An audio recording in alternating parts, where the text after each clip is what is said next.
The Seven Doves by Giambattista Basile.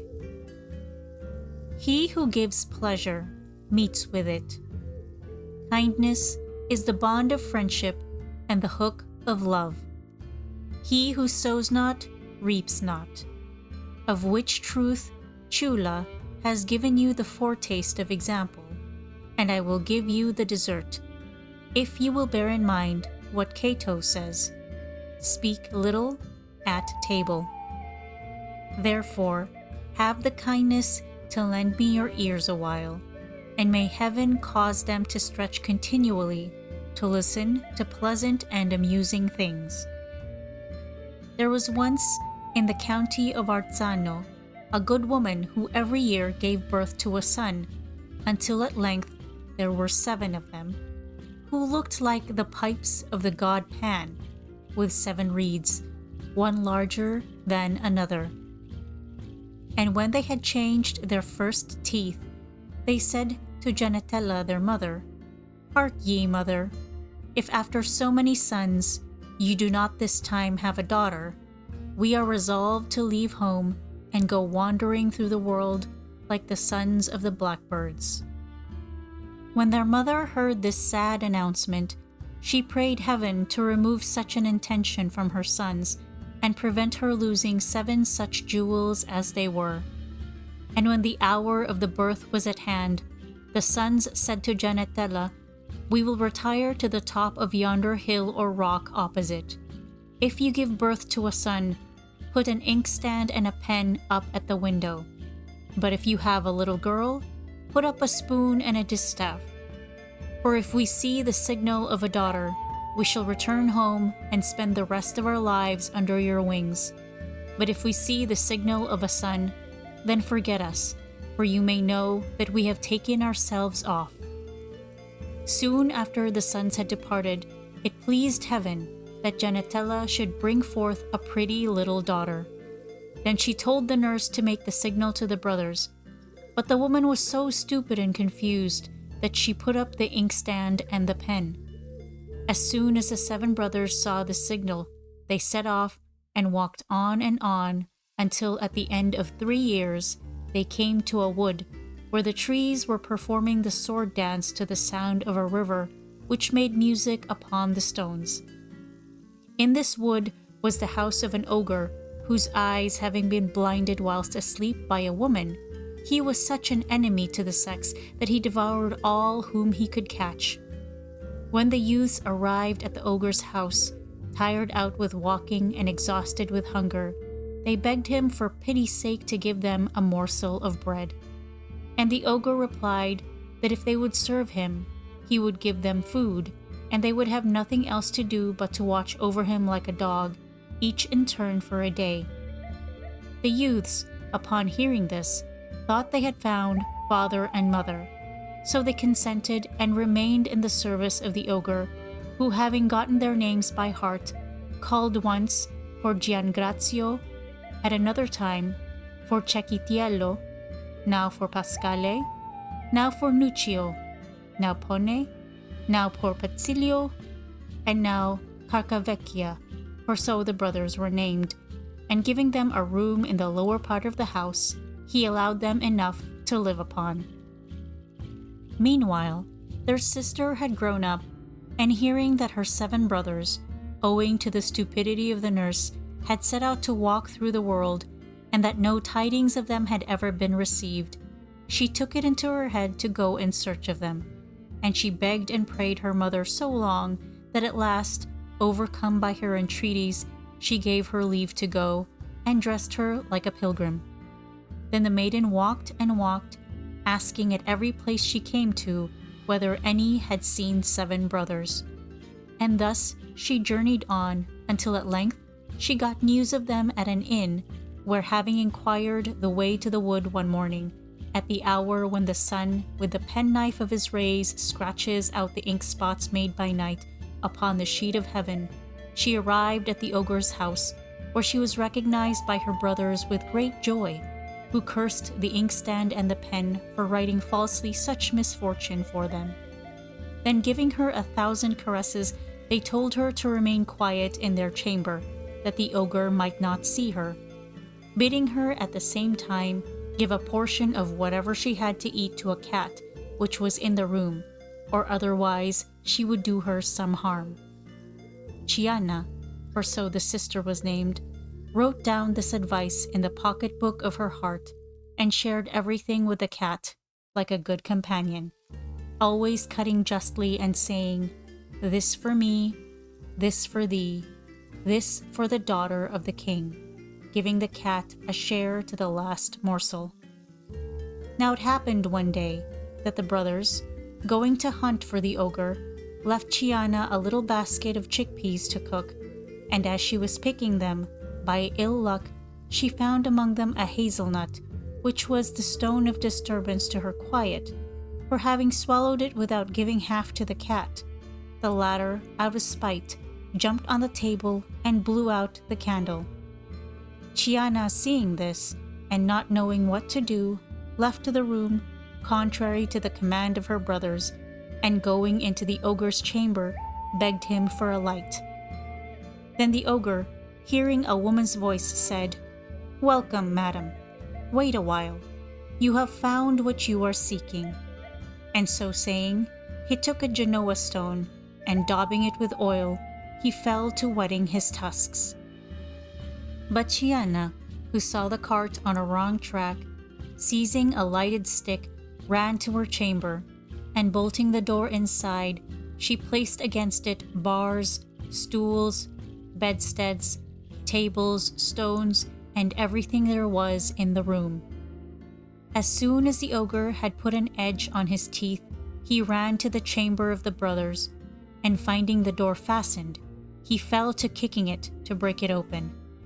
At this noise and disturbance, the 7 brothers at once came home, and hearing themselves accused by the ogre of treachery for making their chamber a refuge for one of his women enemies, Giangrazio, who was the eldest and had more sense than the others, and saw matters going badly, said to the ogre, "We know nothing of this affair. It may be that this wicked woman has perchance come into the room whilst we were at the chase. But as she has fortified herself inside, come with me, and I will take you to a place where we can seize her without her being able to defend herself." Then they took the ogre by the hand and led him to a deep, deep pit, where, giving him a push, they sent him headlong to the bottom, and taking a shovel, which they found on the ground, they covered him with earth. Then they bade their sister unfasten the door, and they rated her soundly for the fault she had committed, and the danger in which she had placed herself, telling her to be more careful in future, and to beware of plucking grass upon the spot where the ogre was buried, or they would be turned into 7 doves. "Heaven keep me from bringing such misfortune upon you," replied Gianna. So taking possession of all the ogre's goods and chattels, and making themselves masters of the whole house, they lived there merrily enough, waiting until winter should pass away, and the son, on taking possession of the house of the bull, give a present to the earth of a green gown embroidered with flowers, when they might set out on their journey home. Now it happened one day, when the brothers were gone to the mountains to get firewood to defend themselves against the cold, which increased from day to day, that a poor pilgrim came to the ogre's wood and made faces at an ape that was perched up in a pine tree, whereupon the ape threw down one of the fir apples from the tree upon the man's pate, which made such a terrible bump that the poor fellow set up a loud cry. Gianna, hearing the noise, went out, and taking pity on his disaster, she quickly plucked a sprig of rosemary from a tuft which grew upon the ogre's grave. Then she made him a plaster of it with boiled bread and salt, and after giving the man some breakfast, she sent him away. Whilst Gianna was laying the cloth and expecting her brothers, lo, she saw 7 doves come flying, who said to her, "Ah, better that your hand had been cut off, you cause of all our misfortune, ere it plucked that accursed rosemary and brought such a calamity upon us. Have you eaten the brains of a cat, O sister, that you have driven our advice from your mind? Behold us, turned to birds, a prey to the talons of kites, hawks, and falcons. Behold us, made companions of water hens, snipes, goldfinches, woodpeckers, jays, owls, ducks, fieldfares, wood pigeons, and bullfinches. A rare thing you have done. And now we may return to our country to find nets laid and twigs limed for us. To heal the head of a pilgrim, you have broken the heads of 7 brothers. Nor is there any help for our misfortune unless you find the Mother of Time, who will tell you the way to get us out of trouble. Gianna, looking like a plucked quail at the fault she had committed, begged pardon of her brothers and offered to go round the world until she should find the dwelling of the old woman. Then praying them not to stir from the house until she returned, lest any ill should betide them, she set out and journeyed on and on without ever tiring. And though she went on foot, her desire to aid her brothers served her as a sumpter mule, with which she made 3 miles an hour. At last she came to the seashore, where with the blows of the waves the sea was banging the rocks, which would not repeat the Latin it gave them to do. Here she saw a huge whale, who said to her, "My pretty maiden, what go you seeking?" And she replied, "I am seeking the dwelling of the Mother of Time." "Hear then what you must do," replied the whale. "Go straight along this shore, and on coming to the first river, follow it up to its source, and you will meet with someone who will show you the way. But do me one kindness. When you find the good old woman, beg of her the favor to tell me some means by which I may swim about safely, without so often knocking upon the rocks and being thrown on the sands." "Trust to me," said Gianna. Then thanking the whale for pointing out the way, she set off walking along the shore. And after a long journey, she came to the river, which like a clerk of the treasury was dispersing silver money into the bank of the sea. Then taking the way up to its source, she arrived at a beautiful open country, where the meadow vied with the heaven, displaying her green mantle starred over with flowers.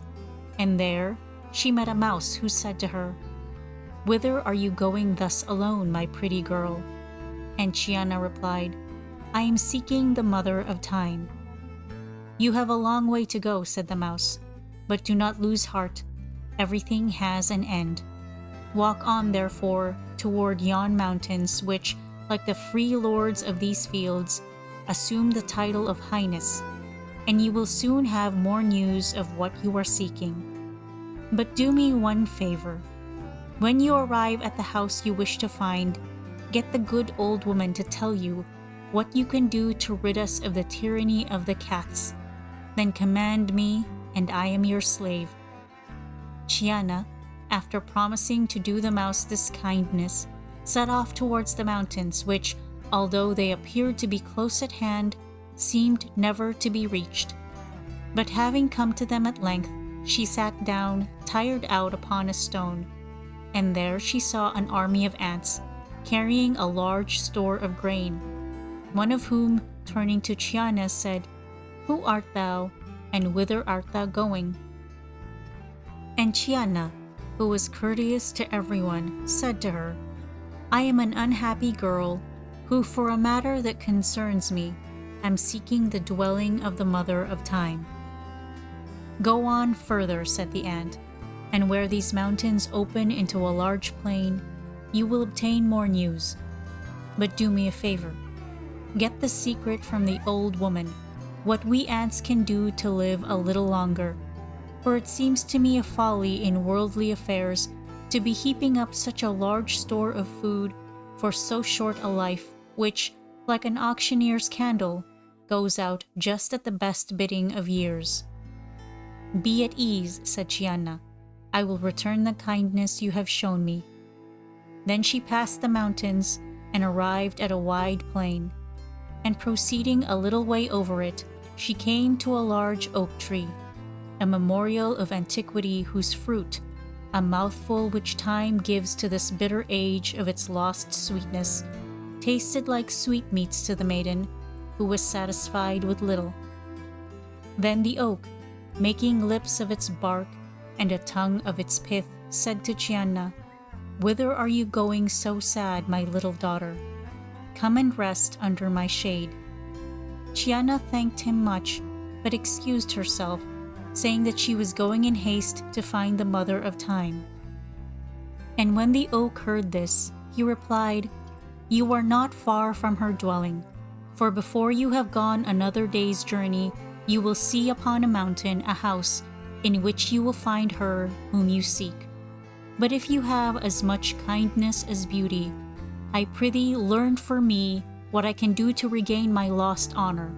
For instead of being food for great men, I am now only made the food of hogs." "Leave that to me," replied Gianna. "I will take care to serve you." So saying, she departed, and walking on and on without ever resting, she came at length to the foot of an impertinent mountain, which was poking its head into the face of the clouds.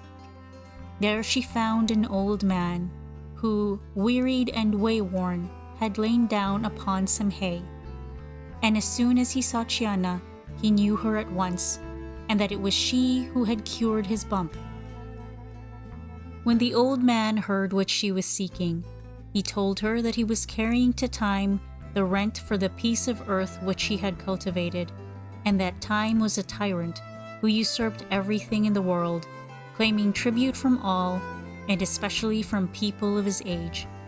And he added that, having received kindness from Gianna, he would now return it 100-fold by giving her some good information about her arrival at the mountain, and that he was sorry he could not accompany her thither, since his old age, which was condemned rather to go down than up, obliged him to remain at the foot of those mountains to cast up accounts with the clerks of Time, which are the labors, the sufferings, and the infirmities of life, and to pay the debt of nature. So the old man said to her, "Now, my pretty innocent child, listen to me. You must know that on the top of this mountain you will find a ruined house which was built long ago, time out of mind. The walls are cracked, the foundations crumbling away, the doors worm-eaten, the furniture all worn out, and in short, everything is gone to rack and ruin. On one side are seen shattered columns, on another broken statues, and nothing is left in a good state except a coat of arms over the door, quartered, on which you will see a serpent biting its tail, a stag, a raven, and a phoenix. When you enter, you will see on the ground files, saws, scythes, sickles, pruning hooks, and hundreds of vessels full of ashes, with the names written on them, like gallipots in an apothecary's shop. And there may be read Corinth, Saguntum, Carthage, Troy, and 1,000 other cities, the ashes of which Time preserved as trophies of his conquests. When you come near the house, hide yourself until Time goes out, and as soon as he has gone forth, enter, and you will find an old woman with a beard that touches the ground and a hump reaching to the sky. Her hair, like the tail of a dapple gray horse, covers her heels. Her face looks like a plaited collar, with the folds stiffened by the starch of years. The old woman is seated upon a clock which is fastened to a wall, and her eyebrows are so large that they overshadow her eyes, so that she will not be able to see you. As soon as you enter, quickly take the weights off the clock, then call to the old woman and beg her to answer your questions, whereupon she will instantly call her son to come and eat you up. But the clock, upon which the old woman sits, having lost its weights, her son cannot move, and she will therefore be obliged to tell you what you wish, But do not trust any oath she may make, unless she swears by the wings of her son, and you will be content." So saying, the poor old man fell down and crumbled away, like a dead body brought from a catacomb to the light of day. Then Gianna took the ashes, and mixing them with a pint of tears, she made a grave and buried them, praying heaven to grant them quiet and repose. And ascending the mountain till she was quite out of breath, she waited until Time came out, who was an old man with a long beard, and who wore a very old cloak covered with slips of paper, on which were worked the names of various people. He had large wings, and ran so fast that he was out of sight in an instant. When Gianna entered the house of his mother, she started with affright at the sight of the old woman, and instantly seizing the weights of the clock, she told what she wanted to the old woman, who, setting up a loud cry, called to her son. But Gianna said to her, "You may butt your head against the wall as long as you like, for you will not see your son whilst I hold these clock weights." Thereupon the old woman, seeing herself foiled, began to coax Gianna, saying, "Let go of them, my dear, and do not stop my son's course, for no man living has ever done that. Let go of them, and may heaven preserve you, for I promise you, by the acid of my son, with which he corrodes everything, that I will do you no harm." "That's time lost," answered Gianna. "You must say something better if you would have me quit my hold." "I swear to you by those teeth which gnaw all mortal things that I will tell you all you desire." "That is all nothing," answered Gianna, "for I know you are deceiving me." "Well then," said the old woman, "I swear to you by those wings which fly over all that I will give you more pleasure than you imagine." Thereupon Gianna, letting go the weights, kissed the old woman's hand, which had a moldy feel and a nasty smell. And the old woman, seeing the courtesy of the damsel, said to her, "Hide yourself behind this door, and when Time comes home, I will make him tell me all you wish to know. And as soon as he goes out again, for he never stays quiet in one place, you can depart. But do not let yourself be heard or seen, for he is such a glutton that he does not spare even his own children, and when all fails, he devours himself and then springs up anew." Gianna did as the old woman told her, and lo, soon after Time came flying, quick, high and light, and having gnawed whatever came to hand, down to the very moldiness upon the walls, he was about to depart, when his mother told him all she had heard from Gianna, beseeching him by the milk she had given him to answer exactly all her questions. After 1,000 entreaties, her son replied, "To the tree may be answered that it can never be prized by men so long as it keeps treasures buried under its roots. To the mice, that they will never be safe from the cat unless they tie a bell to her leg to tell them when she is coming.